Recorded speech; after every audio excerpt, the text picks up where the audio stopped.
Good morning बच्चों। कैसे हैं आप सभी? आई होप आप घर पर खुश होंगे, स्वस्थ होंगे। हर घर पाठशाला कार्यक्रम में एक बार पुनः मैं आप सभी का स्वागत करती हूँ। तो चलिए बच्चों, आज की कक्षा शुरू करते हैं। Class 4th, unit 1, building with bricks, ईंटों से बनी इमारत, जिसका हम आज भाग 4 करने जा रहे हैं। भाग 3 में हमने ये जाना दीवार पर ईंटों से बनी जाली के बारे में, जिसे हम झरोखे भी कहते हैं। स्वयं जाली के पैटर्न बनाना भी हमने सीखा। प्यारे बच्चों, आज हम करेंगे ईंटों से बनी कुछ विशेष तरह की मेहराब की जानकारी हासिल करना, ईंट का मापन करना तथा अलग अलग माप की दीवारों के लिए ईंटों की मात्रा का अनुमान लगाना। तो चलिए शुरू करते हैं। मेहराब या आर्च। प्यारे बच्चों, आप जागृति प्राइमरी स्कूल की इस बिल्डिंग को ध्यान से देखिए।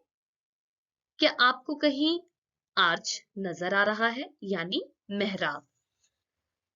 तो बच्चों ध्यान से यहां गेट पर देखिए, ये आर्च है। इसी तरह का आर्च इस बिल्डिंग में यहां पर भी है, यहां पर भी, और यहां भी, यहां भी, और यहां भी आपको आर्च नजर आ रहा होगा।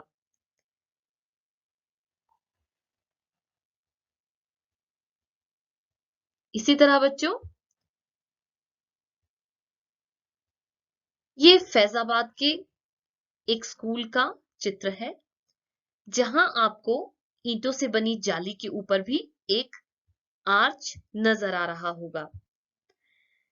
प्यारे बच्चों, इसी आर्च को हम मेहराब कहते हैं। ये ईंटों से बनी आर्च है। स्कूल की बिल्डिंग को और सुंदर बनाने के लिए राजमिस्त्रियों ने इस तरह के आर्च चारों तरफ बनाए हैं। प्यारे बच्चों, ऐसी ही मेहराब आपने कहां-कहां देखी है? तो आपने सड़क पर बने इस तरह के गेट पर भी मेहराब या ईंटों से बनी, पत्थर की ईंटें या दूसरी ईंटें, उससे बनी मेहराब आपने देखी होगी। बड़े-बड़े होटल में भी आपने मेहराब देखी होगी। बिल्कुल सही बच्चों, आपने पुल में भी एक आर्च शेप देखी होगी, ईंटों से जिसे बनाया गया है। ये पत्थर वाली ईंटें भी हो सकती हैं और दूसरी रेड ब्रिक्स भी हो सकती हैं। इस तरह घरों में भी सीमेंट से या ईंटों से, पतली ईंटों से आर्च बनाई जाती है, ताकि उसकी सुंदरता को बढ़ाया जा सके। ऐसी आर्च आपने एक जगह और स्कूल के गेट पर भी देखी होगी। प्यारे बच्चों, इसे ही हम मेहराब कहते हैं।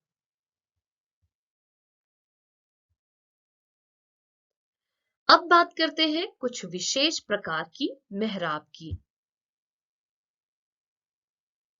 ये देखिए बच्चों, ये एक तरफ एक सिंपल मेहराब है और एक तरफ इसे और थोड़ा डिजाइन देने की कोशिश की गई है। तो ये कुछ विशेष प्रकार की मेहराब होती हैं। इस तरह से भी एक के बाद एक मेहराब इस दूसरे चित्र में बनाई गई है, जो दिखने में काफी सुंदर लग रही है। प्यारे बच्चों, इस मेहराब को ध्यान से देखिए। इसमें काफी घुमाव है और बहुत ही सुंदर घुमावदार आर्च यहाँ पर बनाया गया है। इसे बच्चों घूंघट वाली मेहराब कहते हैं। यह एक विशेष प्रकार की मेहराब होती है। यहाँ पर भी, इस मंदिर के बाहर भी आप इस घूंघट वाली मेहराब को देख सकते हैं। प्यारे बच्चों, अभी तक हमने फर्श पर ईंटों के पैटर्न के बारे में जाना, दीवारों पर ईंटों के पैटर्न के बारे में जाना, स्वयं भी पैटर्न बनाने सीखे।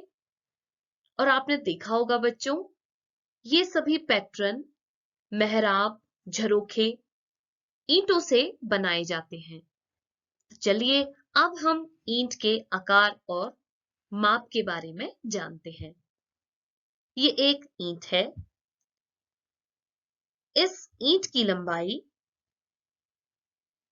अगर हम रूलर से इसे माप कर देखें, तो आप देख रहे होंगे बच्चों, इस ईंट की लंबाई लगभग 25 सेंटीमीटर है। यहां पर अगर हम इसकी चौड़ाई को देखें, आप यहां से इस तरह से इसकी चौड़ाई को मापेंगे और पाएंगे कि इसकी इस ईंट की चौड़ाई 12 सेंटीमीटर है। और यदि हम ऊंचाई को देखना चाहते हैं, तो इस ईंट की ऊंचाई 8 सेंटीमीटर है। प्यारे बच्चों, ईंट आकार में अलग अलग भी हो सकती हैं। कुछ ईंटें छोटी और कुछ ईंटें बड़ी होती हैं।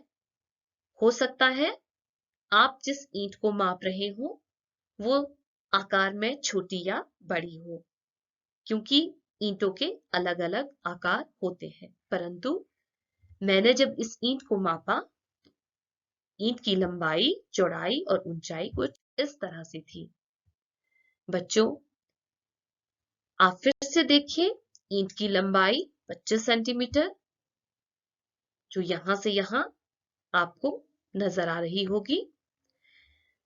ईंट की लंबाई 25 सेंटीमीटर, इस ईंट की चौड़ाई 12 सेंटीमीटर और इसकी ऊंचाई 8 सेंटीमीटर है। इस तरह से आप ईंट को नाप सकते हैं। तो बच्चों, चलिए अब हम कुछ मेंटल मैथ की प्रैक्टिस यहां कर लेते हैं। ये 1 मीटर लंबी रॉड है। मैं यहां 2 निशान लगा लेती हूं। तो प्यारे बच्चों, यदि हमें 1 मीटर लंबी दीवार लगानी है, तो 1 मीटर लंबी दीवार में मेरी कितनी ईंटें लगेगी? मैं ईंटों को कुछ इस तरह रखकर ही देख लेती हूँ। 2, 3 और ये 4, यानी 1 मीटर लंबी दीवार में मेरी इस तरह से अगर मैं सीधी ईंटें रखूं, तो लगभग 4 ईंटें लगेंगी। प्यारे बच्चों, मैं इस तरह से इसे हल करके भी देख सकती हूं, क्योंकि दीवार की लंबाई हमारी कितनी है? 1 मीटर। तो प्यारे बच्चों, 1 मीटर में कितने सेंटीमीटर होते हैं? जी हाँ, 100 सेंटीमीटर। अब ईंट की लंबाई कितनी थी? मैंने जो ईंट ली है उसकी लंबाई 25 सेंटीमीटर है। हो सकता है आप जो ईंट लें उसकी लंबाई 20, 22, 23, 24 कुछ भी हो सकती है। 25 सेंटीमीटर से ज्यादा भी हो सकती है। तो आपको उसे इस तरह से हल करना है। यदि ईंट की लंबाई 24 सेंटीमीटर है, तो आप उसे 24 भाग 100 करेंगे। लेकिन मेरे पास ईंट की लंबाई 25 सेंटीमीटर है, तो मैं इसे इस तरह से हल करूंगी, 100 भाग 25, और इसे भाग देने पर हमारा उत्तर आएगा 4 ईंटें। तो आप बच्चों देख सकते हैं कि यहाँ 1 मीटर लंबी दीवार में मेरी लगभग 4 ईंटें लगेंगी। इसी तरह एक उदाहरण और ले लेते हैं। अब यदि हमारी दीवार 4 मीटर है, तो फिर कितनी ईंटें लगेंगी?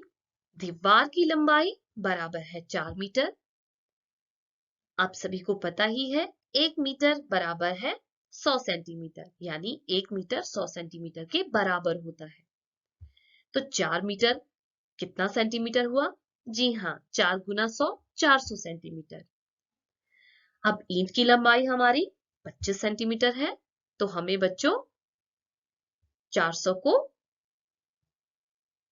इस तरह से भाग करना होगा 25 से और हमारा उत्तर आएगा 16 ईंटें, यानी हमारी पूरी 4 मीटर दीवार के लिए पूरी 16 ईंटें लगेंगी। आप इसी तरह से मैथ्स की प्रैक्टिस कर सकते हैं।